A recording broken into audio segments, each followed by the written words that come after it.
On October 14th, 2013, my entire world stopped. Heart shattered, and I became numb with fear. My precious 4-year-old daughter, Gracie, was diagnosed with leukemia. You always hear about these things, but I guess that is where we take things for granted because my perfect little girl is now fighting for her life. You just never dreamed something like this could happen to your family. I remember my world spinning and crashing down when I heard a sweet voice telling me, "It's okay, Mommy."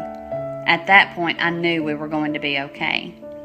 The next day, Gracie had a bone marrow biopsy, which confirmed the leukemia. Later that night, she received her first platelet transfusion. I'm so thankful that people donated to Red Cross because without them, she would never have been able to undergo surgery to place a port so we could start the chemotherapy and a spinal tap with chemo.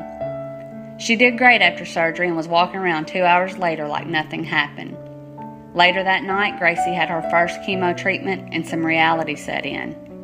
I was the one falling apart, thinking to myself, this poison was going into my baby and how unfair it was.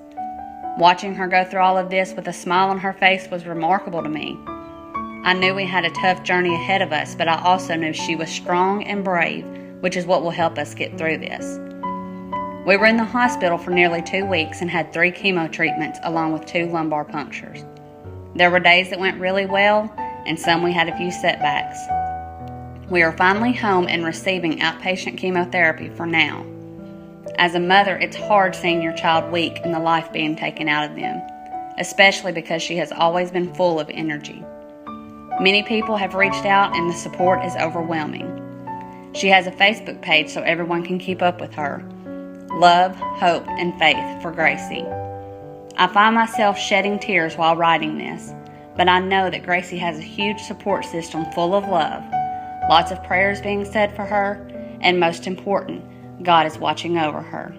It's a combination that we need to beat this.